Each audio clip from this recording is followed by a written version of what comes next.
Welcome back, everybody. Welcome back to the Free Agents podcast. Back again for some more Pre-Agents, the series where we are going back to the beginning of the challenge before it was even called the challenge and watching it all from the beginning. Right now we are on Real World Road Rules Challenge 2000.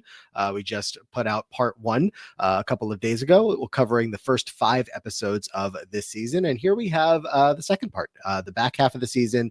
We'll talk about our winners. We'll talk about the rest of the story and adjust our Mount Rushmore of both the men and the women overall throughout the whole challenge series through 3 seasons.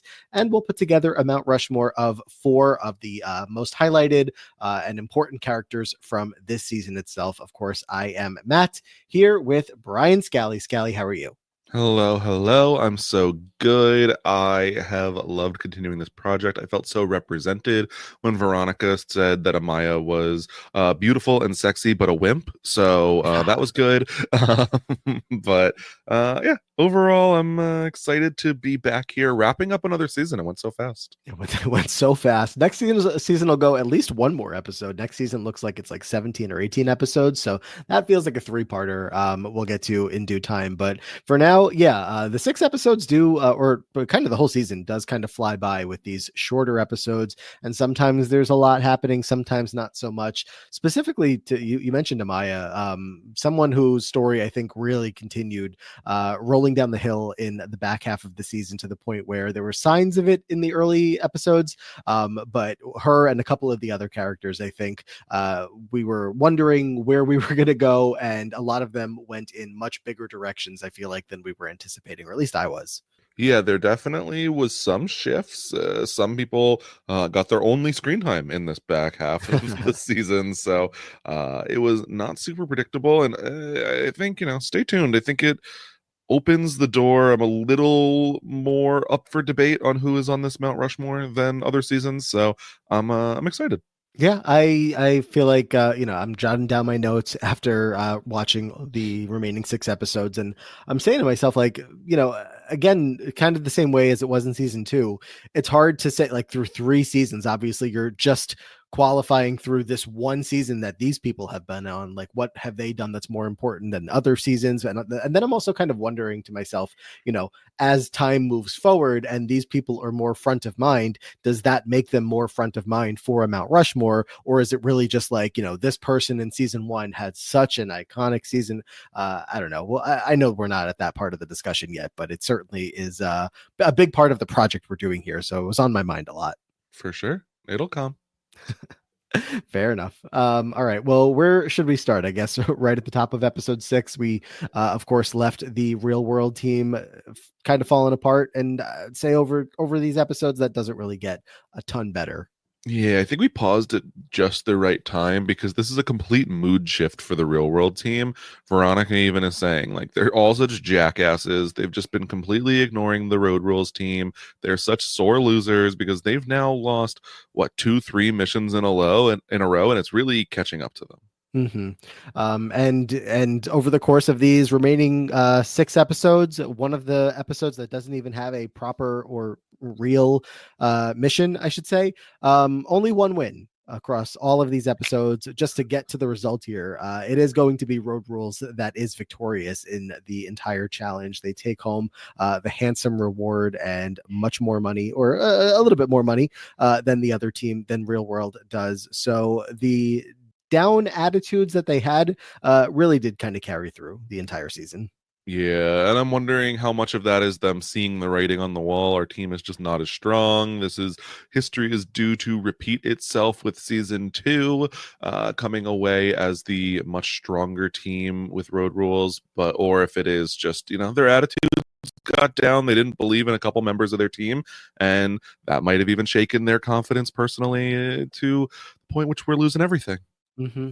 And we see over the course of this season, it kind of felt like, did it feel like to you like the season was a longer film than some of the other ones? I mean, there's obviously more episodes. I feel like you can noticeably tell that these people were getting more sick of each other. It feels like it was almost as long as a modern season of the challenge at points where they're like, yeah, 6 weeks ago. I was like, is that TV 6 weeks or real life 6 weeks? Because I know that sometimes, like with a Drag Race or The Bachelor, they'll be like, yeah, 8 weeks ago, when really it was 7 days. But this feels like it actually took quite a bit of time. Yeah, the tension between some of these players was building up. Of course, we're going to have like Veronica versus Maya. We're going to have Los versus Piggy. And then we talked in the first half about how no showmances yet. Still no like real showmances right by the end of this, but a couple of couples that kind of were just enjoying the vibes, hanging out, and just really getting to know each other, even if some of them had a girlfriend back home and couldn't actually be in a relationship with the person that they were really connecting with on the show. So the dynamics between a lot of these people, again, we explored much more as we went into these episodes. Yeah, nothing confirmed going down for these couples, but definitely is a couple flirtmances, a couple on the radar. Things would be different if only the circumstances were different. Star-crossed lovers, if you will. And I gotta say, I am so curious to see these people come back to see what happens with their relationships. Well, please let me know. I've been dying to know. Were you shipping Dan and Holly? I thought it was kind of cute. I ultimately came down on the side of like, I'm happy that nothing did happen. I mean, I guess what do I care about this like 30-year-old relationship at this point? um like, oh no, because I don't think that they got married between Dan and his uh likely now ex-girlfriend. But I was like, all right, you know what? Like it Holly was, you know, waxing poetic about how Dan was the best man she's ever met. And then I think if he cheats on his girlfriend with her, then probably some of that feeling changes a little bit. So I feel like I was glad for it to end this way, but it still felt like, oh, maybe in a future season, maybe, things won't work out with a girlfriend and then we could see where this goes. I don't know. I mean, that's what she was hoping for. She was talking about Dan like he's the literal number one man on earth, like voted, if that's What even you a said. possibility. And it was a connection that couldn't happen, as we're saying, because Dan had someone back home. But everybody was like picking up on how much that like they cared about each other. She's like, I know, even if he can't be with me, how much he cares about me. And they say that their soulmates exist or true love exists, and maybe someday. I was like, oh, this poor woman, just like, but like, maybe it did happen. I don't know if there is a future between these two on the show. Don't have any memory of it. So, like Same. you said, I'm curious to see what came next for the two of them. I hope they show up on a season together because I'm really interested to watch the dynamic, whether they did end up together or did not end up together. I think that's super fun and interesting. I think that it was Holly really going around saying that Dan is the best male that she has ever met in her life. Like she has no doubts about it. She's like you said, she says that not that she believes that soulmates always end up together, but it is undeniable that they have a connection. And I was like, oh my god, like this is really extreme. Yeah, she was fallen in love. And sure, Dan's cute, but I don't know. Also, like you can so tell like the time and place of this, that like this guy is the heartthrob. Like again, he's like a totally nice, normal, attractive looking man, but look, she's fallen in love. You have some similar situations happening on the other team of just like was it Kat, I think, that was flirting with David, and maybe there was some kind of connection there, but it wasn't anywhere as serious as it was from Holly towards Dan. Yeah, very much not. I mean, Holly and Dan, they're in separate confessionals, like repeating the same words when talking about each other. It's like we have the same sense of humor, we have the same interests, we have the same taste in music. It's like, okay, we get it. You guys really like each other quite a bit. And so it really was a big will they, but mostly won't they over the course of the season. Yeah. On the flip side of people that are really getting along, that kind of dynamic. Want to talk a little bit about Piggy and Los? Oh, yeah, very much getting along, huh? The complete flip side of that. Yes, very much. Tell me about Piggy and Los. They don't like each other very much throughout most of this season, and a lot of it had to do with some deeper conversations, some conversations about race, and just like real life topics that were coming into play. And of course, very interesting to like track this kind of conversation from all the way back then to now.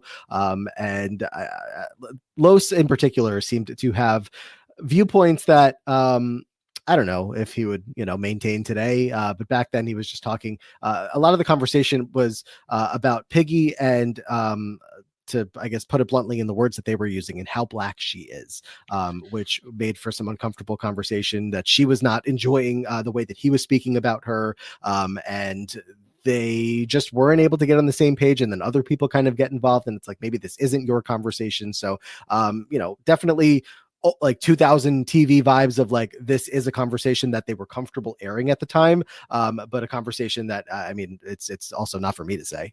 This was like a constant, like in the background kind of storyline, and that is my least favorite part of these early seasons, especially this one, is I feel like we get just a hint of some of these conversations. And so whether it be like this, or where we had, who was it last season, Kifla and Ronnie were like going out like at night and talking about how nice it was to be around people who looked like them. It was like we get hints of conversations here, but then we don't really dive deep into any of it. It feels like they're like, look, we're having the conversation, oh, we're not actually going to get into this. And I think that it's really difficult to speak on much of what this conversation was exactly and the details of it, because we're not given that. Mm-hmm. So I mean, at one point Los says like,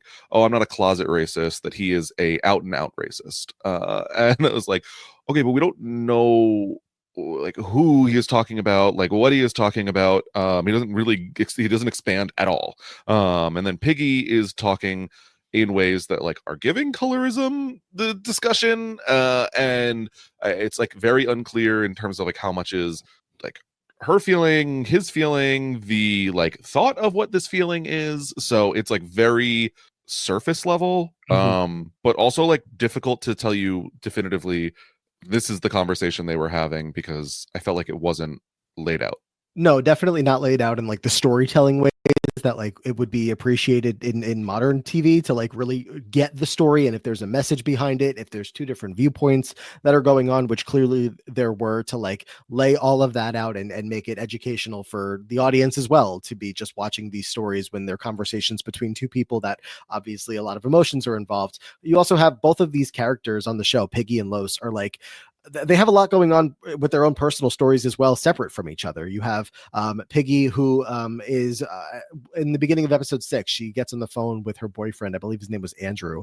And it seems like Andrew doesn't really want to talk to her. They don't have the best relationship. I'm not sure if Piggy was saying it was this relationship specifically or a past relationship, but it sounds like she's been through an abusive relationship before, if this is the one, or again, if it's a past one. And they go out to the bar at one point. She's talking about there's so many other men out there who will treat her nicely, and she just keeps finding herself with ones that aren't. And then for Los, you have this story of just kind of how he hasn't been connecting with the group. Him and Veronica have been on opposing pages very often throughout the entire season. And so when you have these two different personalities that are kind of going through their own journeys, and then anytime that they get together, it's just more conflict. Again, it's creating television that is worthwhile. There's stuff to talk about here, but you can tell that both of them probably needed a friend apiece to kind of help them along in this journey. And I don't know that either one of them had that on this team to really make it better for them. At one point, we see Piggy make a connection with the Real World team.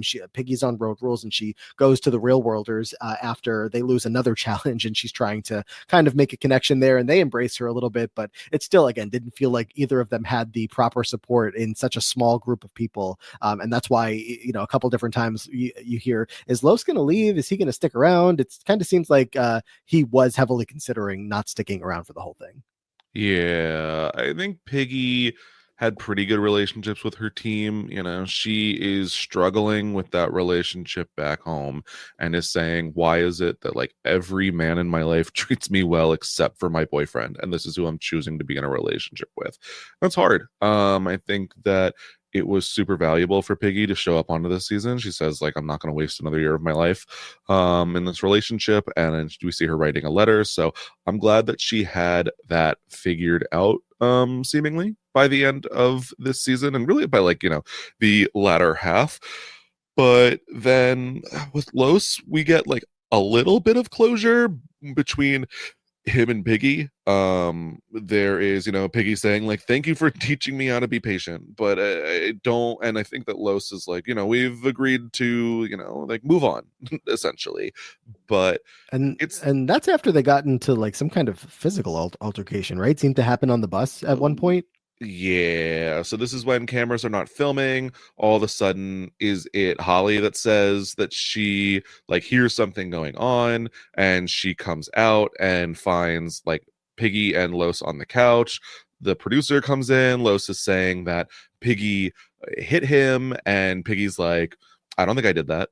It's like, okay, well, it kind of feels like you're not denying it. But because they don't have this on camera and Piggy is not admitting to it, Los just goes to a hotel, and they do not really address it from that point out. It takes Dan going to talk to Los to, not that Los would not have come back, but I think, the olive branch was nice. It had been made pretty clear by this point. Los was saying, like, it's not even, he's like, have you ever thought that's not that I hate you, it's just that I have no interest in being around you or talking to you? It's like, okay, well, sure.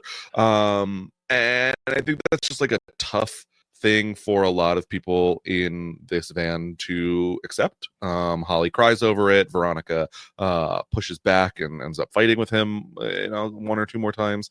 But it is, I don't know, like, part of me is like, this is not the space for Los, and the fact that he never comes back, like, good for him recognizing the decision that's good for him. And the other part of me is like, I would be interested in the growth in this storyline. So it's No, hard. 100%. Like as we were getting deeper into the story, and I remembered that Los doesn't come back, I was disappointed just that we don't get to see his next step, and maybe without Piggy there, or just whether it had to do with both of them, because it was there was a lot of stuff happening.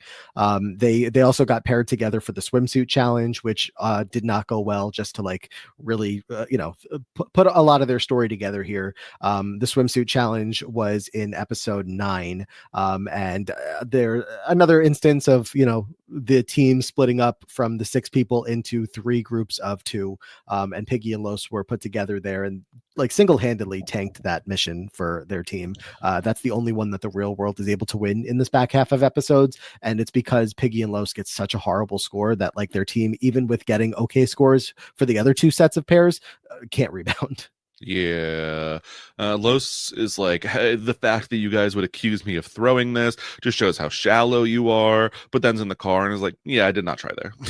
Like, I don't think he threw it, but I think he very much was like, I did nothing to help them. Right.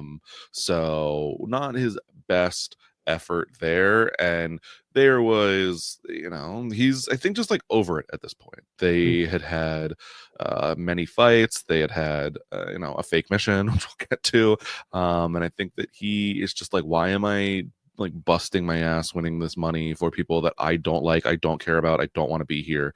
And not like a completely invalid argument. I think that if this season was airing today, we would get like a much clearer picture of why Los was so hesitant to connect with these people, and or what they were doing that made him feel so on the outside. For sure, for sure. Unless you have anything else on those 2, you want to talk the other big feud here, Veronica versus Amaya? Let's talk about it.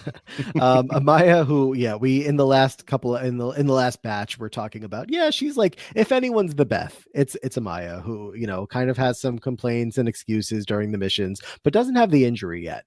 Oh, the injuries came. The injuries came both real and maybe not so real over the course of the rest of the season, where it truly just locked in as her story here, as she is the one that is bringing the team down. She's taking the blame. She's the complainer. Veronica and Amaya, by the way, are on separate teams. Amaya is real world, Veronica is road rules. So Veronica is part of the team that's been winning a lot more consistently, ultimately wins. But with all of Amaya's excuses and complaining and whatnot, Even Veronica on the other team says Amaya is an insult to women because she's such a wimp and constantly getting hurt. Yeah. Not maybe Veronica's best moment on the show. I could see a little bit more of what Mel was saying of Veronica was the villain on Semester at Sea. And, at the end of this season, Veronica is saying that she didn't have a lot of self-worth on a Semester at Sea. Her self-esteem was super low, and she learned to not feel that way here and to overcome that. And this was I don't know if she said this was definitively a better experience, but that I think it definitely was better on her mental health from the way that she was talking about it. And so that's all good. But that villain part did jump out quite a bit, where she wants to tackle Amaya in the challenge, but at the same time Maya's saying she wants to clothesline Veronica, so it's a little bit of a given you get. For sure. It was just funny. They checked in with this feud all throughout these episodes, especially like in the last episode, they were playing like the question game. And somebody asked Veronica, I think if you could be Amaya for the day, would you? And then asking Amaya who would win in a wrestling match between her and Veronica. I was like, didn't that happen? Or maybe I am forgetting the results They of had to how wrestle other people instead. Oh, right. I was like, I thought that they already did that, and that's what started the whole feud. But Yes. yeah, just two people who I don't know. They now I actually have to look. Do they come back on the same season together? I believe So they did. Maya's only on one more season, and Veronica is on that season. There we go. I'm very excited to see how that goes. Maya and Veronica are all on the 6th season, so we'll Ooh. see. But yeah, Amaya and her injuries again, a big part in the downfall, I guess you could say, of Team Real World. Heather and others just all very often getting frustrated with her in particular. David had a lot to say about her at times. When you cut all the way to the last episode and the last mission, eventually a concussion does come into play. A sprained ankle also comes into play. So not quite like the girl who cried wolf the whole way through. Yeah, she definitely gets some real injuries. It's not ideal here for Amaya, but she's kind of struggling in a couple of these challenges. She doesn't drive stick shift. She can't catch a football. She can't do, certain things. And I think that especially the skydiving, hard to blame that one on her specifically. But she's just not the most equipped for these missions. She's admitting that at various points for sure, but we have her team not being super understanding of that either. No, she had also one point said that she had food poisoning before they were going to start the swamp buggy racing mission. So it just again was a lot of them feeling like she just had excuses at every turn, and every episode was like, "Yeah, we're losing because of Amaya." So you got to have one of those on every team, I guess. Yeah. She's like, don't tell me I'm the worst, because then I will get psyched out and I'll feel bad about myself and I'm not gonna do. And they're like, okay, Amaya, but don't be the worst then. Oh, okay. But to bring it back to the swimsuit competition, that is the one that she's happy to step up and take charge of and say that she can get them the win. And hey, look, they got the win. Look, I think most of these duos do a great job. They have to make sets of swimwear. For each pair will be one man and one woman, and you have to have a little theme for your set of swimwear. Now, it does lead to a little bit of controversy where the women on the Real World team are staying in all day, all night, and making the swimwear while the guys go snorkeling, they're going scuba diving, they're having fun. And they really don't care to hear it when Amaya tells them that they're a little frustrated that they just went and had fun all day. But it does lead to a very successful outing in these swimsuits. I feel like this is really reminding me of, I think it must have been last season. But yeah, because last season was the one that had two teams, not season one. Where I'm now looking back. Yeah, it was the Vegas talent show where again, Real World in a performance-based challenge was able to pull out a win and do better rather than all the other physical competitions. And so just like in that season, same thing happens here where they get to kind of just act a little bit, show some creativity, and really go to work in something that they can prepare for that's not physical. And that's the one that they pull through. So that's just the strength in the Real World. Yeah. I would say that I am like a little not loving the Sugar Daddy Mike costume. But otherwise they do a pretty good job here. They get like a good number of points. I think David and Kat are the standout now, where one of the judges is telling David to take it off very enthusiastically. They are told nudity will be awarding no extra points. So he does not. But the Road Rules team actually does quite well outside of the Piggy and Los team. Veronica and Yes getting 50 points. Holly and Dan getting 56 for their golf team. Did you have a favorite little outfit between I mean, all of them? the golf one was the one that caught my attention the most, and obviously the judges too. I think they got the highest score of the time of the session or whatever. Where you see him like you see Dan taking the golf club and like getting ready to swing it as like the tee is in not Veronica, in Holly's bikini. Like and he's planning to like hit a golf ball or like pretend to hit a golf ball off of her breast. Yeah. So like He's teeing off her boobs. yeah, That's what he's doing. the, And he hits the ball. Like it is not a full hit. It is, I don't think they're real golf balls, but he definitely tees off. yeah. The story there definitely again was the most intriguing, I guess I we could agree. say. Most So, successful, but but I thought that other ones were pretty solid as well. yeah, but like we were saying, I mean, the fact that they get 56 out of 60 points and then Veronica and Yes get 50 out of 60, it's just that the real world, all together, everybody did well. Whereas Road Rules had one team that didn't do well. They got like, they didn't even get half the points. Piggy and Yeah. Los, they got 29 out of 60. So Real World ended up winning that by a score of 143 to 135, which let me just use this as an opportunity to mention. We were talking about like the scoring system in the first 5 episodes. Not a whole lot changed in the back half. This one was probably one of the more clear ones where we got to see a score out of 60, math all puts together and gets put together and makes sense there. But a lot of the other ones, it was just like a score popped on the screen and I said, okay. Yeah. Everyone has to do the same thing. It is equally weighted. It makes sense in my brain. I was very big fan of this one. I think that I don't know if everyone was perfectly judged. Like I thought Heather's costume that was like completely made out of cards, very creative, very well constructed, but ends up getting like a middling score. So that was, was the judging always correct? I don't know. Heather was in this for a But lot more than the scores. that is true. Yeah, Heather's story about how in second grade she opened her costume to find out that she was going to be Frankenstein, and was really cried so hard that she traded with someone. Found out that another kid that she was going to trade with brought a Moses costume. She was like, "How are you going to be Moses in second grade?" I laughed so hard. Yes, and this was her chance to redeem herself, and she feels like she did. So she was very happy. She got the, before the challenge and the after the challenge confessional about like, I'm redeeming myself for being Frankenstein in second grade, or I guess not actually being Frankenstein, and she I feels like she made up for it. I related to this so hard. I remember specifically like one Halloween where I like didn't have a costume for some reason, and I think it was like my neighbors were like, "We have costumes," and they offered me an adult-sized priest costume, and a Gumby costume, and I was like, "No, I'm not doing these." Like, what? No, I was a little child. Like, I'm not. No, I'm not gonna dress up as a priest. Look, I'm good. You got the priest costume, the Moses costume. We just what second grade, a wild time. I don't know if you were in second grade, but Around.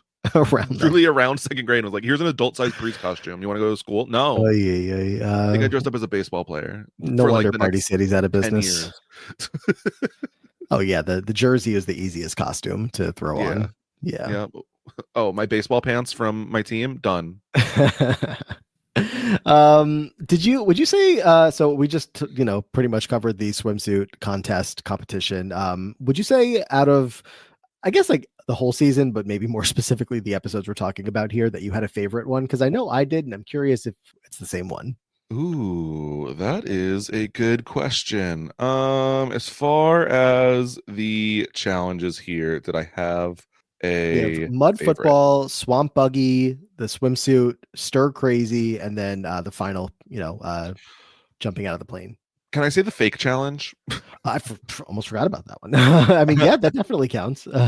Yeah, so what we get is, there's a bunch of different challenges that they're all competing in. And as we said, Real World gets very, very frustrated that they are losing. So they decide that they want to play a prank on Road Rules, where similar to a mini mission that they had in the first episode of like a little scavenger hunt that they have to take pictures, they set up another one that they find to be just like absolutely ridiculous and get this printed out where is it Mike is like, well, thankfully I have a connection at this magazine. Like, Right. okay, Wherever random. the hell they are right now. Just yeah, my friend works at the magazine. So they give them this like fake mission. And at first, Road Rules is like, screw this. We're tired. We're hungry. We don't want to do this. And it almost comes to the point where Road Rules does not do this, partially because they're just like exhausted. And also, one of the stipulations that Real World really almost screwed themselves on in this prank was that they wrote that every member of the team had to be present when they were doing it. Mhm. And Los is MIA. So Road Rules is about to just give up anyway. They're like, well, Los isn't here. We can't do this mission. But Holly just, gets her competitive spirit back. Los ends up showing up and they go around doing this fake mission, which causes drama. It causes fights as Real World is just at the club partying. I genuinely thought that Road Rules wasn't going to do it. When they talk about, how much they don't want to do it, I was like, oh, they're really just not going to. And this is going to be not as fun because the whole point of this is to get them to do all the tasks. And, and then exactly as it played out, we're going to see when all said and done, Tech and Mike come over and deliver a little box of like assorted treats that God knows where they got them all, like candies and whatnot.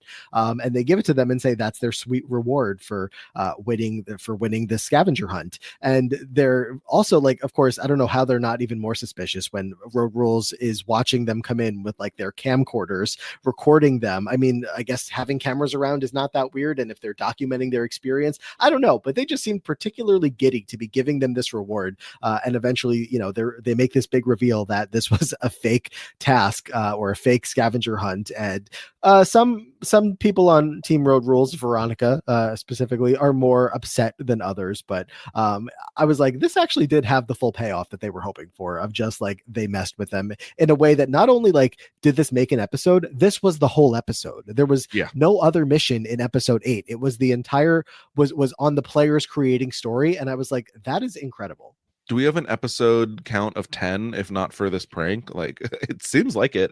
Veronica obviously annoyed because she and Los get into a fight during this, in which she has to just like, I'm sorry, Los. I didn't mean to, Los. I'm so sorry that you are completely impossible to get along with, Los. Like, it's not a good apology, but she's making it. And so she is very much annoyed for that reason. But the things that they have to do are like, okay, you have to get a over 60-year-old man to let you give him a pedicure. You have to do a makeover on a fashion victim in Sephora. You have to, and strangely enough, you have to get 2 strangers to do naked jumping jacks, to which they're like, oh, well, Los already has 2 people coming over to get photographed naked. And they agreed. What? Excuse me? What is going on? So I don't think I caught at first that it was you have to get 2 strangers to do it, because I was like, okay, anybody on either of these teams for the most part like have been just dropping clothes left and right. So I was like, oh, that part is easy. But when it had to be strangers, I was like, oh, but yeah, exactly like you said, like, oh, Los just has people coming by that were going to get naked anyway, so no big deal. If Very funny. this task didn't exist, I feel like it doesn't make the episode. It's just like Los's photographing nudes and we don't even know. Mm-hmm. Yep. Like, okay. And that's it. We don't know one thing about these 2 women that come by to just jump up and down jumping jacks, and I think a man and a woman, and they only show. Oh, was it? Yeah, they only show from behind. It's like they're doing I don't know, butt first jumping jacks, and then as they're turning around, the camera like quickly pans away. It's very funny. So while like eternally grateful for us being able to even see these episodes in the first place, sometimes they're blurry in like certain spots. And I will say that that was definitely one of the times where I was just anyway. Often the case in the original airing as well. So, I'm sure. I'm sure. I'm sure. Working with 90s television in the early cases here. Right. But yeah, no, this was fun to watch real world, like you said, go out and party while the other team was really working hard to accomplish all of this. They're like taking pictures with the sign they had to take pictures with, just going all around doing these things that they were like really not wanting to do. I think Holly in particular was like, I don't want to find someone and tell them that they're committing a fashion crime because like I think that they're ugly or they're not dressed nicely. Like that's just not nice. And then they do it anyway because they want to win the money, and they're competing for a fake $6,000 again, to which they originally had said like just give it to the other team, like we're doing fine. But no, they go through and the competitive nature kicks in and they want to get the job done. Yeah, I think it was an undetermined amount of money. They did not state, which is like, I guess that's good that but like I would have assumed it was 6,000 as well. So, oops, no, it's a box of suckers is what they get, and they were kind enough to throw in like a round of drinks from the real world team next time they go out. That was nice. Yeah. I will say though, I was going to say a different mission was my favorite, although I really, of course, enjoyed that one as well. Stir Crazy God was a lot of fun. It just a concept that like, look, we see on like Big Brother, even still sometimes today, solitary confinement. One person usually just gets locked in a room, and the intrigue level of that can range from, when it's Dan Giesling having it done to when it's, who was it? Joseph Rodriguez, and we don't even see most of it. We just hear the tales, after all said and done, of what might have happened in that room. But so this time we're locking everybody in a room together. Who was the most exciting and who was the least exciting in that? Between Dan and Joseph. Well, if feeds were on,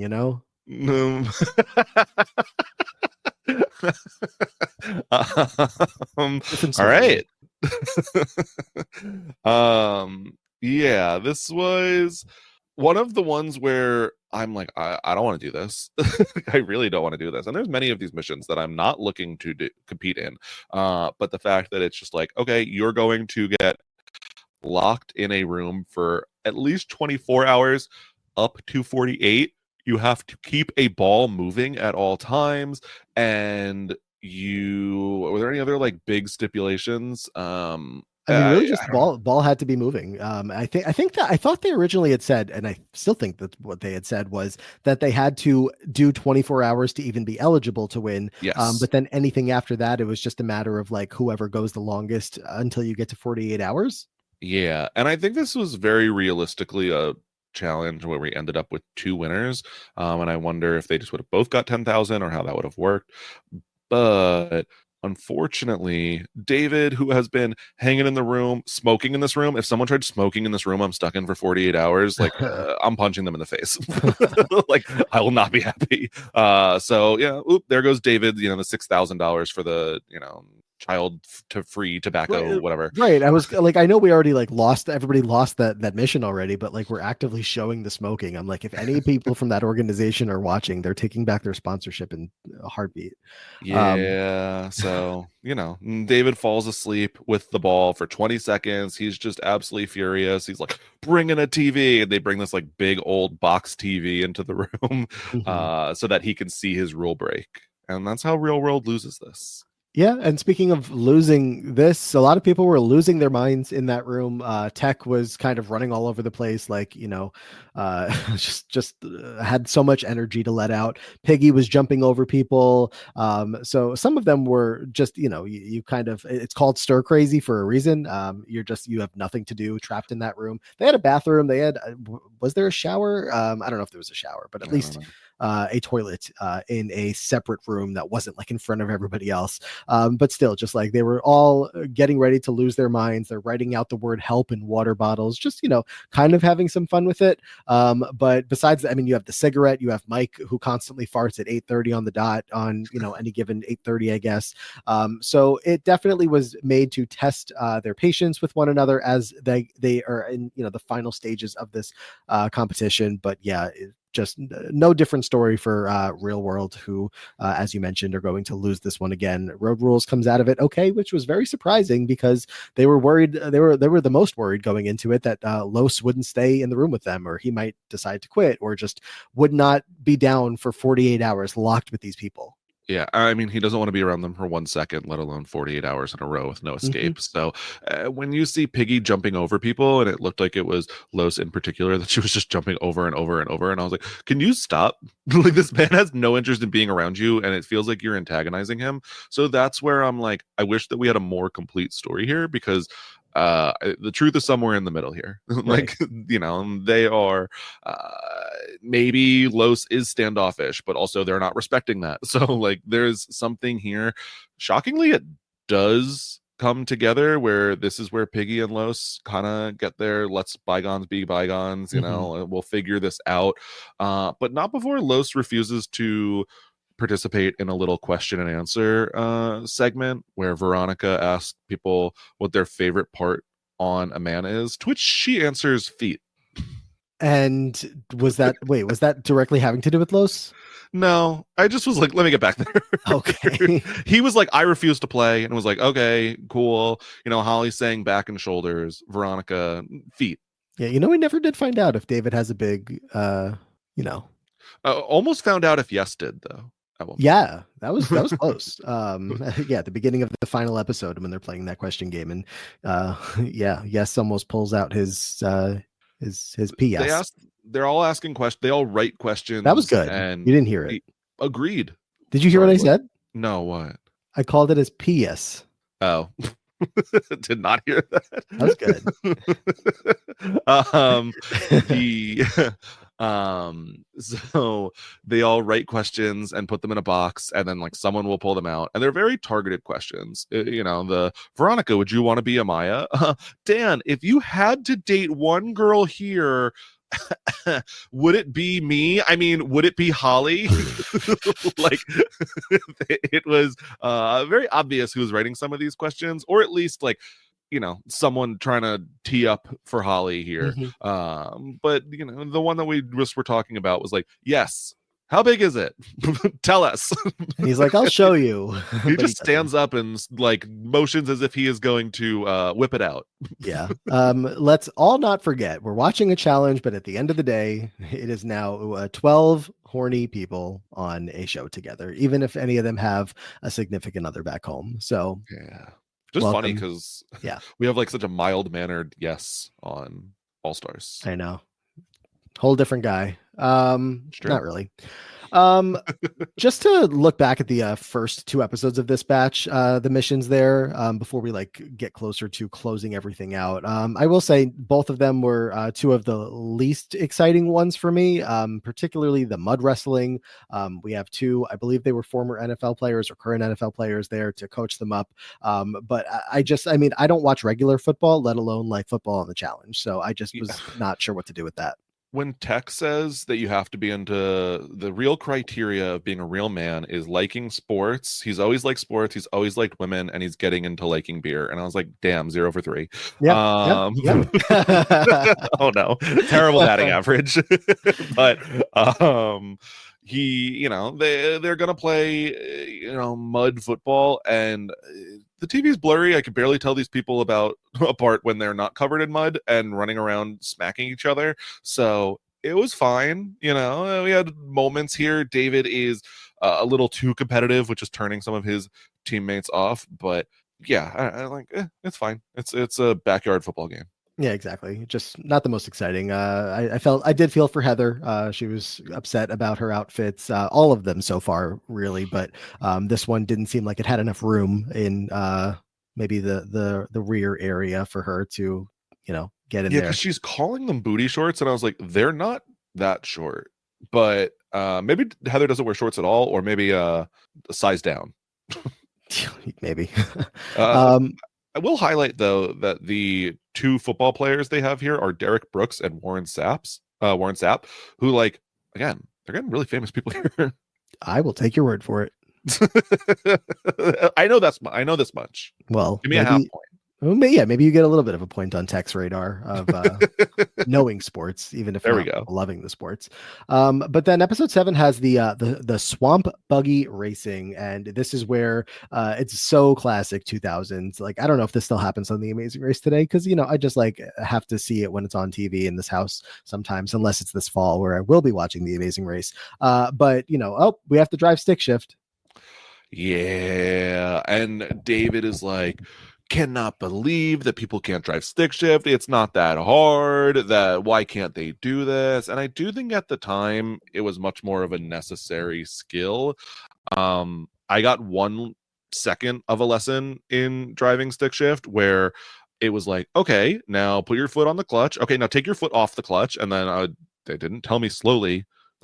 So they're like, get out, done. We're not doing this. And I was supposed to learn again eventually, and I never did. So unfortunate, but Between this and later when we're going to see them getting ready for some skydiving, or I don't know if there was like a more technical term for the exact jumping out of the plane they were doing there, the lessons that they get, I mean, I know they're edited down for a TV episode. It just seems like so quick of like the way that they were taught what to do here. So when the teams are all getting mad at the people that are not able to do this correctly, especially in this one with the buggies, and they kept calling them a Jeep, I don't know, just whatever these vehicles were that they needed to figure out how to drive quickly for people that have never driven something like this before. I don't know. I was like, how are you actually getting frustrated with each other? I understand it's a competition. You know, you want to win. There's a lot of money on the line. E-trade dollars. You got to invest those stocks. We'll talk about that again. But and then like it just got even sillier with like they had to keep the alligator in their Jeep, like a stuffed animal alligator.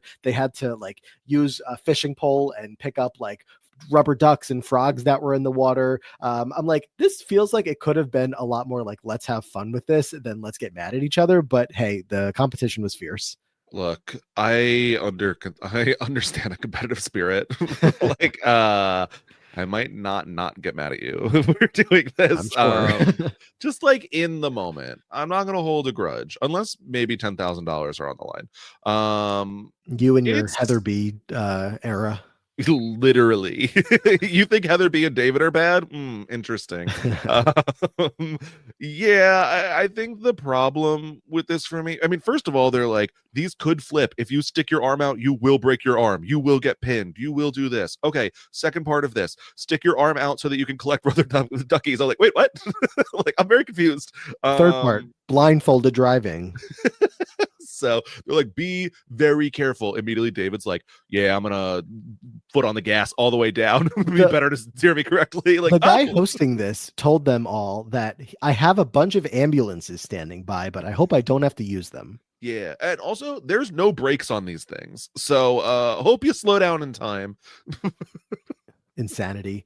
Um, the again, real world not doing great in this one. End up not doing great. Road rules basically had won it in the same way that like happens, I think, in like the second to last mission overall as well. It's like I think Road Rules has won the whole thing here, but we're still competing. I mean, in the last episode, they were still competing for the ultimate handsome reward, I guess, of the cars.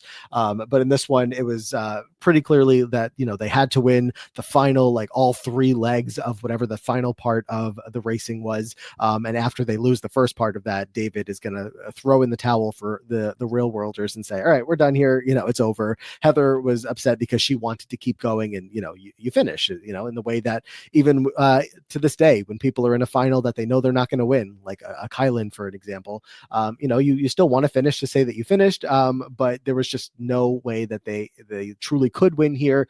So David threw in the towel, and again, that's pretty just indicative of like the entire rest of the season for that team. What do you think about this? Who's right, David or Heather? I mean, well, so in the moment, are you? I guess like I don't even know how to get into your mind for this one, because knowing how competitive you can be, like I think you might get frustrated in the same way that I think I would, and just say fuck it, I don't care anymore. Like that's what I would have done. Yeah, I think that in a challenge final specifically, okay, finish because otherwise I don't get to say I finished. But in literally every other thing, screw this, I'm not doing it. I don't care. Like, you can't make me get back in this vehicle that's gonna flip and break my arm. This is stupid. Like, we're done. It's over. Why am I gonna get back in this? I'm not doing this. Right, and we don't even have like TJ Lavin here to tell me that he's disappointed in me. So I'm really I'm good. Call it. We shouldn't even be wasting the time. Right. And by no TJ Lavin, I also mean Mrs. Big, Gladys, I believe is her name, right? Yep, yep. She's been MIA the whole season. She comes back in the final episode, and I think we might be at that point right now. She shows back up in the same like limousine that brought her to the first episode, but like probably of the three hosts that we've had so far, the least involved. Or do you disagree? Mm, I think that her clues weren't as highlighted here as they were on other seasons because I feel like she was equally as like she showed up an equal number of times, if not more. I don't even remember Puck showing up in the premiere of season 1, so maybe double the amount that Puck actually Huh. showed up. So, but it's just like they don't really highlight her in the same way. I think that, the clues are kind of just like, oh yeah, we got a clue that we have to go to, Tennessee, and we just move on. Like we don't Right. really like even listen to all of them, I think. So maybe that's where we're losing her a little bit. And I don't know. It doesn't feel as big of a deal when she shows up necessarily, but she does. Also, we have a lot more episodes between her appearances. Right. That's and that was pretty noticeable. Yeah. I feel. Season 4, I'm looking ahead now. Extreme Challenge, no host whatsoever. So they definitely Okay. noticed that they were, not using that character as much as I guess they originally planned to use it, and a lot of. But just much more focus was put on the contestants themselves. So I'm looking at this is the only season without a regular alumni slash host presenting each challenge.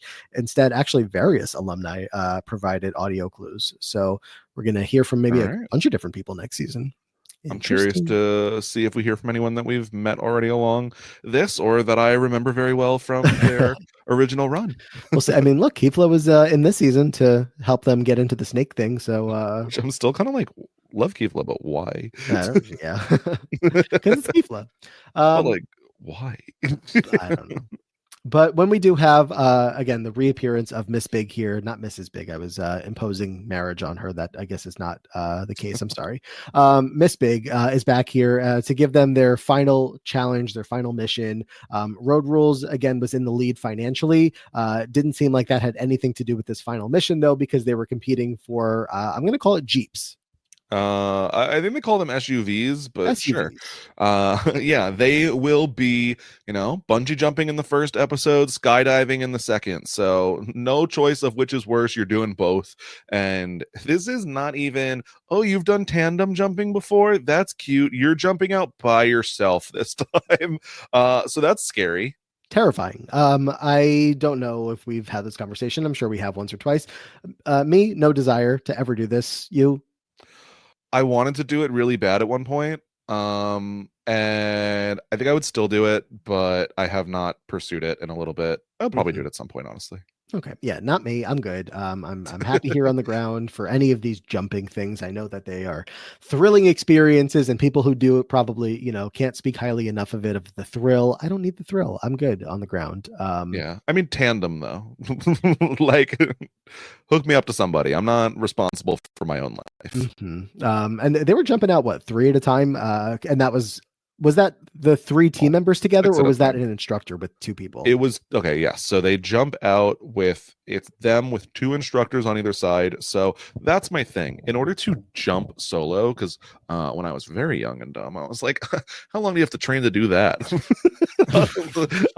No. But yeah, so they jump out and they're going to be doing a solo dive, but they have basically what seems to be an instructor on either side. Maybe it was a camera person, an instructor, I don't know. But who stays with them for the start of their fall and seems like they maybe pull the parachute for them or tell them like now, because if they just wait too long to pull the parachute, there's a lot more than a sprained ankle and a concussion if they Mhm. pull too late. So glad that there were people with them, so not tandem but assisted. Yeah. And they were trying to land in a particular like target in the center of like this wide open field, and they got points based on how close to the bullseye they got. So people like Veronica did very well. She got 100 points for their team. Dan also got 100 points for their team. And again, it ends up being another Road Rules victory. So they get the SUVs, and everybody went, which I was surprised about, but maybe I shouldn't have been surprised because everybody went in the first one too. So. I was so glad to see the origin of Veronica's love of target challenges. In All Stars 5, she talks about how this was really where she feels so nostalgic because she won based on a target challenge in season 3 of the challenge. And now we get to see that play out here. And, I get it more now that she hit the 100. Like, it Yeah, was no, very I totally exciting. forgot about that. But no, that's a great call. That when she got that 100 points, and it seemed like she got it before Dan did. That's when I'm sitting there like, oh yeah, this they have this locked up. Everybody else was Over. either getting 10 points here, or some people I think were not even on the target at all. So it was like, all right, that like how can you get better? And then Dan also got 100, and it was like, all right, it's really over now. So look at Veronica sticking with that kind of moment, because I was like wondering to myself, like obviously I don't think either of us are knocking on Yes or Veronica's Instagram door to say like, hey, come talk to us about the challenge season 3. But I have like wondered while watching this, like, Man. what do they remember? I was high key, like, I would love to ask Veronica about this season. Like, what was this like? Like, Right. tell me what was really going on with like you and Los, because I don't feel like I got a clear story. I would love to hear a lot more about this stuff. Yeah, I just know like for me, I forget things all the time that happened in my own life. So, Valid. for this to be the year 2000, we are now 25 years later. And Veronica and all these people have obviously done so many more challenges and just lived 25 years of life since then. I wonder how much is like firmly in that memory, but also these are like, big life experiences. You can't For forget sure. too much. Yeah. Now the last person to come down on this skydiving challenge is Amaya. We talk a little bit how she's getting injured, but it seems like the wind picks up and just basically crashes her into the ground. It looks really bad. She and Yes have pretty rough landings. Not the worst landing in challenge history with the skydive, but Mhm. definitely not ideal.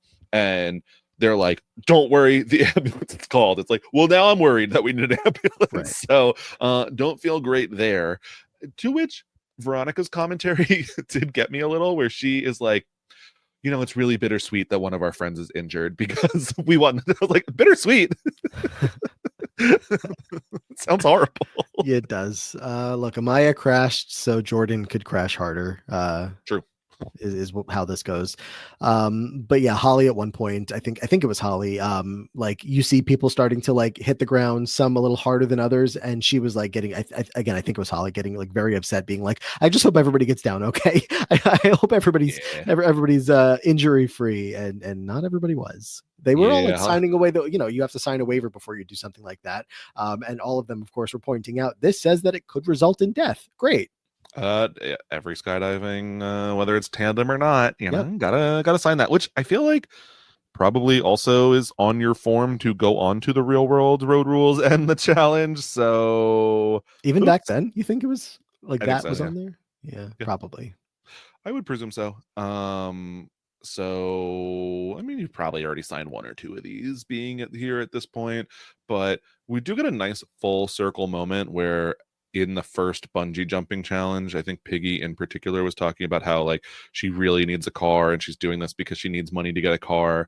And then she wins a car in the final challenge. This was cool. A lot of them talk about how they've never had a new car. So it was a heartwarming moment at the end. We come away with road rules each getting a car plus $11,254 each, where the real world walks away with $6,830 each. You might be thinking, why these random ass numbers? And it's because their e-bucks made profit. Yeah, a lot more for the road rules than the real world. The real world made almost $8,000 in profit from their e-trade dollars, and the real world barely hit 1,000. Did not Yeah, hit 1,000. it doesn't shock me that road rules took riskier investments and thus had this big profit. I'm wondering which one real world lost on, but honestly, coming away with a profit at all is a success in my book. Yeah. I mean, pretty, not certainly not an insignificant difference from, one player walking away with $11,000 versus somebody with $6,000. But still, it's something for everybody. And then again, the road rulers also got a car to take home. So that's that. And then the real worlders also as bitter as they were throughout the entire season, at least the ones that we hear from at the end of this sound like they're not that upset. They kind of, at a certain point, they saw the writing on the walls that they weren't going to win this one after they kept losing and losing and losing. So they're happy for their friends. A lot of people seemed to make some genuine friendships out here. Not everybody. I don't know how much, even if Los was making up with Piggy or Veronica was giving him a half-assed apology, I don't know how much he actually cared to keep up with any of them postseason, but a good amount of them did seem like they became friendly on this one. And so, just some nice words being exchanged through confessional and, in conversation with one another as they all say goodbye to each other. Yeah, I mean, I'd be surprised if Los kept in contact with a single one of them based off of this, but especially after watching, I don't know, Piggy said some like kind of fucked up things. So yeah, overall, super fun. Heather's like, I hate goodbyes. F you, F you. I'm done. Yeah. It was cute. Queen. Agreed. My final thing before we get to Mount Rushmore is that random concert that they jumped on stage for was so like quick, and I wanted more information. There was, after one of the missions, there's like a local just a concert happening like in an outdoor field nearby, and they get pulled up on stage because the people that are hosting the concert or whatever are like, oh, the real worlders and the road rulers are here. But it was literally in like the last 2 minutes of an episode, and then that was it.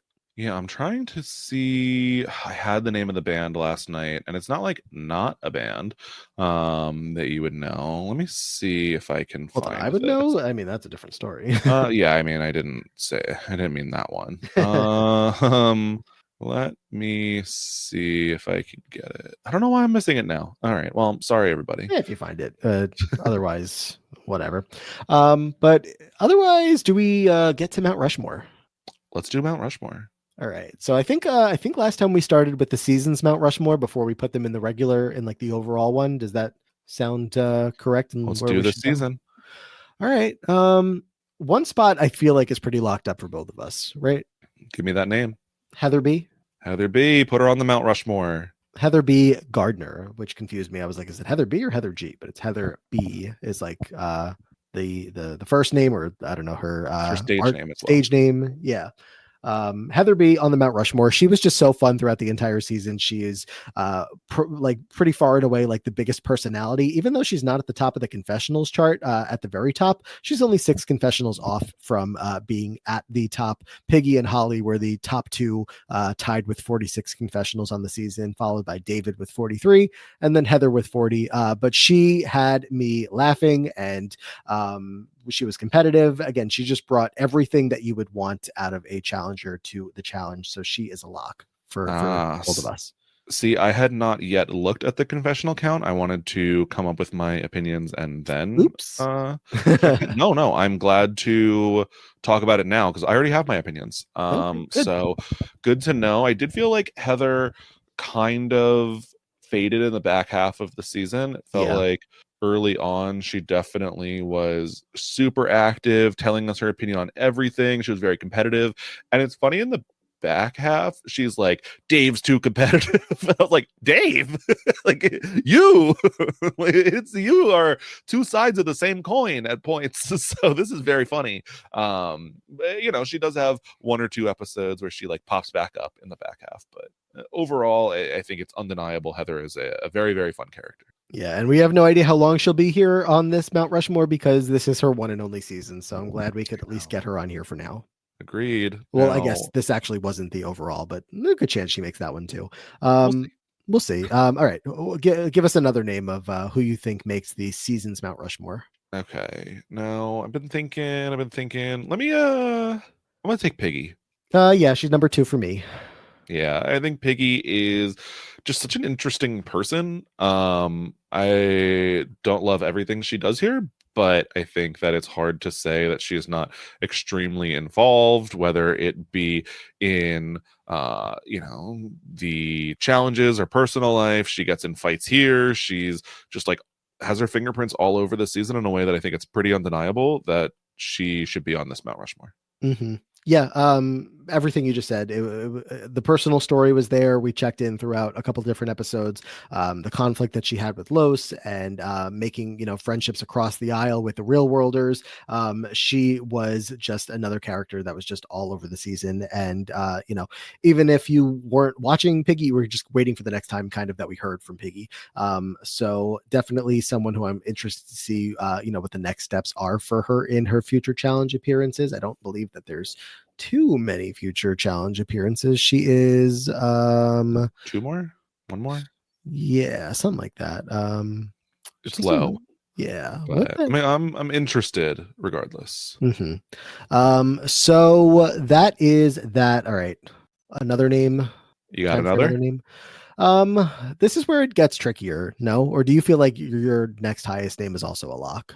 I have three names that I am open to discussion with. Okay.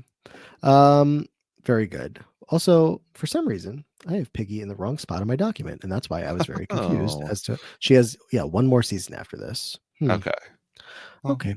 Interesting. give me another. Another name. I wonder if we have to put a man on here. And I if don't think we have to do anything, but I would like to. you heard that, everybody? Scally wants to do it. I think he deserves it. David? Yeah. Yeah. Okay. David, so far 3 for 3 as far as us agreeing. We'll see how that goes with the fourth pick. But he is just Mel was talking about him in the first part of just like similar, not exact one-to-one with the Boston Rob, but like similar vibes of just like he gets a whole segment on who he is in the show. This all-American guy. He's, everyone's got their eyes on him in one way or another, whether it's by a crush or you're just like paying attention to this human being maneuvering around your space. And he obviously was a very big competitor on the season. He was essentially, a team captain of the real world team, really trying to keep everybody as motivated as possible throughout. And I don't know, just definitely a standout. Yeah, look, is a handsome boy. He has a lot of stuff going on. We get like there's a lot that I could tell you about like David as a person and his personality that I could not about many, many other people on this season. He's super competitive. He is the impetus for conflict at points. So I don't think there's a way we keep David off here, personally. Yeah. All right. Agreed. But then the fourth spot, I feel like give me a nomination. I feel like I'm between two. Who are the two? I think I'm between Amaya and Veronica. Okay. I am between two. One of them is the same. Okay. Are you between like Amaya and Holly? I'm not thinking Holly. For me, Holly, okay. The storyline of just like Dan is cute is not enough. Even though it leads to 46 confessionals somehow, tied for the most on the season, when in the first half we were like, who is Holly? Mm-hmm. I don't know who that woman is. Yeah, I have Holly and Dan both in my like no category for that exact reason. There wasn't enough there. I'm trying to guess now who you also might have. Los, maybe? It is Los, tied for the least confessionals on the season, but I think Los is a super important storyline to the season. If I'm looking back on this season and remembering who is on it, I think that I would remember Amaya and Los before I would remember anyone else on this cast. So yeah, I think I'm torn with Los because a lot of it was all like this negative story for him. I mean, talking about the way that the ways he was approaching the conversation very openly about race, and I mean some of the ways that he was saying things, being a little bit interesting, I guess, to say the least. But you also said, about Piggy, you were like, didn't love everything that she said. And Piggy says, quote, that she thinks that Los is threatened by her because she is lighter skinned, which I feel like is not great to be putting on someone, and really gets into that colorism discussion where I feel like it is not had openly on the season. And so that's where I was like, I really wish we could expand on any of this because I don't know where anyone stands in this really, is my like confusion. And so with Los, I feel like often you think when someone doesn't get along with the group, is it just if everyone feels one way except for one person, is it the one person? But I don't think that's always the case. And I think that there are parts missing here where like, I don't know. And I'm not willing to say it's 100% on Los. I think that he is like, it does approach the season from a like very standoff-ish point of view, but like, are there reasons as to why? Whether in his life or on the season. So for me, I will remember Los was on this season far before I remember Holly, Dan, many other people. But do I remember him more than Amaya? Yeah, I mean, I did have Amaya in like a spot ahead of Veronica. Veronica was kind of like my maybe. I wasn't sure where you would have her. Of course, we know Veronica very well as the years have gone on. But in the same way that like when we saw Mark Long, we were like, you kind of have to earn your spot here over four other people in order Yep. to get a spot on your season's Mount Rushmore. And I genuinely feel like Veronica is like, for me, I mean, maybe she would be for you like a locked in number 6 or something like that, if even. But for me, she's like locked Yep. in number 5. Yeah, I think like number 6-ish. I think that I would have Veronica over Holly and Dan, and that's like probably who we're looking at. Otherwise, yes is like there every so often. But I think I would. I mean, we both had Amaya, so like I guess that's the direction to go. But I see arguments for the all three. Yeah, the case for Amaya is pretty much the exact same case that it was for Beth. As far as like this is essentially like the villain of the season because they're not as good as everybody else that's competing, and that's not always a bad thing. You have 12 people on a season, and we're eventually going to get to we have 30 people on a challenge season, and they're not all going to be star athletes. But I like that Amaya shined in the swimsuit competition, being like, oh, I can finally like do something for my team here where it's not like strictly physical, and I don't have to worry about my food poisoning and my wrist injury and this and that. And it just, there is a lot of story for her throughout the entire season with the feud with Veronica, and with just everybody paying attention to her in the same way that they're paying attention to David for positive reasons. They're paying attention to her for negative reasons, but that makes her a big character of the season. Yeah, I think it's hard where if they are making like in the real time, like who is on the DVD cover, who's like the four faces of the season. I think that the show especially is more likely to pick Amaya, where I feel like we're likely to get 10 seasons into this, and I was like, who was everyone mad at on this season? Like I don't know if I'm gonna remember her as clearly as I remember Los, but it's just back and forth. Just goes to show, the toast that they did on season 40 to like the women of the challenge. They've carried the show for all these years. I mean, season 1, we only had 2 women, and they both made it onto that season's Mount Rushmore. But then both season 2 and season 3, we had 3 women each on the season's overall list. So there we go. That's it's tracking so far, with all that being the case. So yeah, the final Mount Rushmore that we have in place here for this season will be Heather B, Piggy, David, and Amaya. But now we need to adjust our all-time Mount Rushmore for the men and the women. Where do you want to start? Let's go men. Okay. Who are we, before we like talk about who might come off, who are we putting in consideration to add from this season? David, I guess, obviously, because he's on the season's Mount Rushmore, but anybody besides David? I think it's just David. I don't think that, I'm arguing for Los on this season's Mount Rushmore. He doesn't make it there, unfortunately. I don't think he's going to make it onto the all time. Call me crazy, but I would consider throwing like a Tech into this. Interesting. Just to have the conversation at least. I mean, when you're looking for, this is still an entertainment show at the end of the day, and Tech, I feel like, and maybe I'm paying more attention because I know Tech today.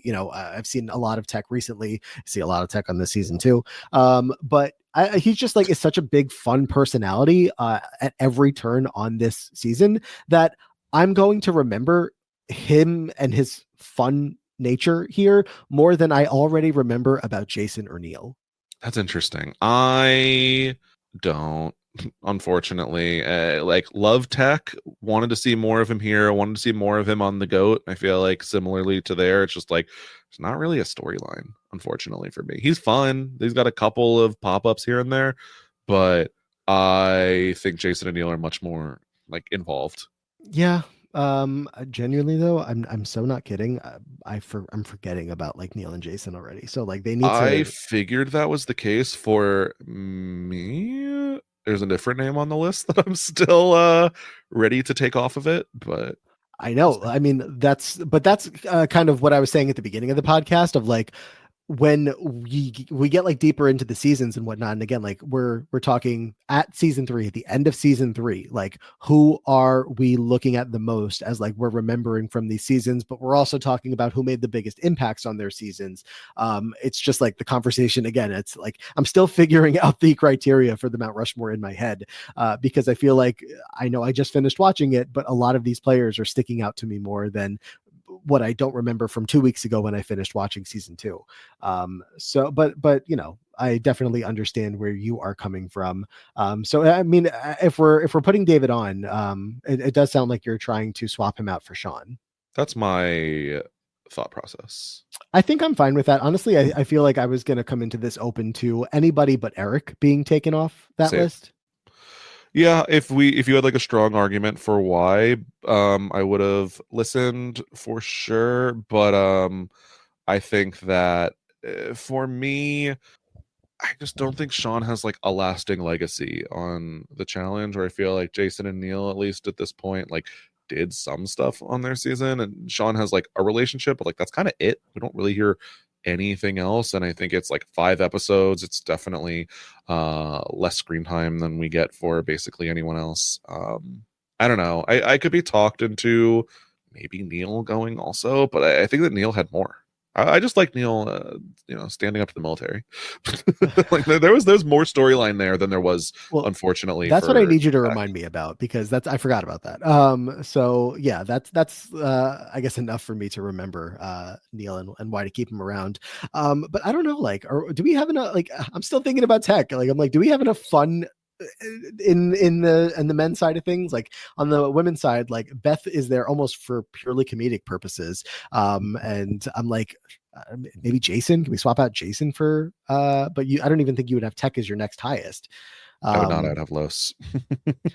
like the whole thing with Los was just, you know, so much about him not wanting to be there, and I know there was like more story that was going along of him not getting along with everybody, but like in terms of like story plus, I guess, the desire to be there and be a part of the challenge itself. I don't know, Tech just brought a spirit and energy to the show that I feel like is what makes him a top candidate to come back all these years later in All Stars, that, you know, you remember him, and these other people that are on the list right now don't quite remember them. There's absolutely no question in terms of who I would rather have back and who I come away with better feelings about, who I would much rather like hang out with, like all of these things. I don't know what Tech's legacy is here other than like, oh yeah, that guy was fun. I guess. I mean, like I said, I'd be at this point only arguing to like swap him out with Jason. But if you feel like Jason's story is overall stronger, then sure. I do, unfortunately. Yeah.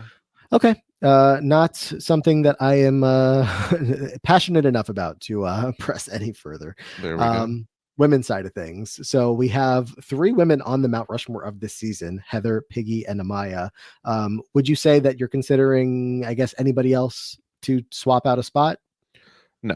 Now, Veronica, Holly, I guess, would be the next contenders. But then, you know, if we're swapping out all 4 of the women on the list so far, then you get Veronica maybe a spot. But it doesn't seem like that's the case. So where do you want to start? I think our lock member of this season's Mount Rushmore only got one shot to throw her on, and I think she deserves it. I think I would put Heather B in one of these spots. Yes, and I know what spot you're looking at. Rachel can I go. am. It's fine. Perfect. What I said last season was let's send Sean and Rachel packing at the same time, and that wasn't exactly lining up last season. But if it lines up here, goodbye, good riddance. Yeah, goodbye indeed. I'm so excited. Overdue. um, but now we currently have the lineup of Cynthia, Heather, Montana, Beth. Are you looking at anybody else? So I will go the opposite direction and say I'm looking at Amaya not making it on this list. We talked about some parallels between like the Beth and Amaya story, and I just think that Beth is Beth, and Beth does it bigger and does it better where she's at. So like if I'm swapping Amaya out at all, it's with Beth, but I don't want to do that. I don't know if you feel differently. No, I agree. Okay. I definitely agree. I think that if you want to say that they are the same character type, Beth does it much better. Mm-hmm. Um, when it comes to Piggy, the only other person that we would consider putting on here, I don't know. Cynthia is so much fun in the first season, and a confessional star. She was wanting to be there and do well and compete, and still for me, like the number one person that I think of when I think of season one. And then we just talked about Beth and why she's there. Montana, I feel like was a big character on her season. Would you say, or would you say who you would replace Piggy with, if at all? I would consider taking Beth off, Hmm. Um. but I'm not married to it. I'm fine between Beth or Piggy. I think that both are very active members of their season. I think that Piggy has um just like more of her own storyline. Beth has a lot of people reacting to her, which is like, iconic in its own way. But I just was already kind of not sure about Beth last season. And I think that Beth is probably going to come back on this Mount Rushmore. But I think she's fine to keep here, Yeah. having made a guest appearance in season one and being quite the center of conversation in season two, if she was not always the person leading it. But I think Piggy makes at least enough of an argument that we should have the conversation. I think with those two, I think I'm leaving Beth there if it's just my call. And I know a Sure. lot of me wanting to put Beth on the board in season two was also like she was in season one as well, of just like a big enough character that, they went to her house and she was like flirting with whoever she was flirting with at the grocery store or something. So it was almost like a 2 season arc of us like knowing who Beth is and her being just a big enough character in the space of the challenge at that point. So I feel like for me, she made that much of an impact through the 2 seasons that we saw her on, even if she wasn't competing on one of them. And Piggy's story here, there's a lot to get into with it. Obviously, we just did the entire story of it all, but it almost, I don't know, kind of feels like it's contained to this one season. I'd be I think, much more open to having her take a spot if the next challenge appearance is like just as memorable, I guess, as this one. But I feel like this is kind of a strong 4 ahead of her, and I might have her at like a solid number 5 here. Yeah, I can agree with that. And let's just refresh people's, memory leading into the next season. We currently have Neil, David, Eric, and Jason as the men's Mount Rushmore, and Cynthia, Heather B, Montana, and Beth on the women's. I'm excited to see how this continues to change because I was a little worried that we would just have like really quick turnover with just like, oh, the new hotness is here. But like for example, Cynthia feels the most solid out of anyone for me on the Mount Rushmore, and I'm glad to see that. Like I'm not at all losing faith in Cynthia sticking around for a little bit. Yeah, we have Cynthia and Eric representing from season one, making it through 3 rounds, or at least 2 further rounds Sure. of Mount Rushmoring. So yeah, that's good stuff there. And then the final thing we would do is just throw this into the season rankings, which again is going to be more your project than mine because your memory is better than mine. So what are you feeling? Well, let me first ask, I guess, because I have a strong feeling. What's your feeling? I am inclined to say that I like this season the most so far. Me too. Perfect. We Okay, don't even have great. to talk about it because I think this is the best season. I think that there are big characters that are super fun. I think that the format is solid. I think that I don't know. I just overall think this is the most complete season of the challenge with the best storylines, best characters, and not to say that the first two are not good, but this is my favorite Yeah. for sure. All right. Wait. I said wait. I meant great. Great. Easy discussion here for closing out our segments at the end of a rewatch season here. So we're gonna go 3, 1, 2 in order of seasons that we've enjoyed the most to the least, for whatever that means, up until this point, and we'll be back very soon to talk through season 4. Real World Road Rules Extreme Challenge. There's no host on this season, but there's plenty of familiar names that we know. Some names that I know because they're like big names in challenge history, but maybe I don't remember very well. But of course, we have Julie, we have Cyrus, Ayana, Latarian, Susie Meister is going to show. Meister. I listened to her, hundreds of episodes of her podcast. And I'm going to trust you. yeah. But and then a couple other names here that I definitely recognize, but maybe we just haven't seen recently. So I'm excited to get into all 18 episodes of this season, plus a reunion special, or including a reunion special. So that should be Ooh. fun very soon. I'm very excited. I feel like there are some big names here, names I'm excited to revisit. Like I did watch Jamie and Julie on the Real World New Orleans Homecoming, which you know, to various degrees of excitement there in terms of how much I genuinely enjoy them versus how much I dislike them. I'm excited to see Dan for the first time in quite some time. He was still around when I started the challenge in the first time, so I'm excited to jump back in there. I don't know, the starts of some greats, like you said, so exciting. Yeah, should be fun. We'll get into the first part of the season with Mel in sometime next week. In the meantime, we'll be over on the Patreon feed. That'll be the next time that you hear from us. If you're listening to this, of course, in real time. Plan for this week is Survivor 50 is probably leaving to film rather soon. So before they do that, Scally and I are going to put together our final wish list cast. We just did this recently for a Trader season 4 fantasy list, essentially, of who we want on that cast. We're going to do the same for who we want on Survivor 50, a definitive free agents list. We're also going to spin the wheel of patron show suggestions that we're going to watch the following week. So all that fun stuff happening. Patreon.com/the free agents podcast. If you want to get involved in that, of course, ad-free episodes, they go up right away when we're done recording rather than maybe sometimes waiting a day or two, all that good stuff over there. Plus, if you just want to support us and support the podcast, that is the way to do so. Scally, anything else? No, people should, if you're enjoying this, leave a 5-star review. Let us know you want to, keep hearing these. If you have a disagreement on the Mount Rushmore, still 5 stars, but let us know who you would replace. Absolutely. So that'll do it for today. Find all of our socials and everything in the episode description below. Plus, again, that Patreon link. But until next time, take care, and we hope to see you all in the future.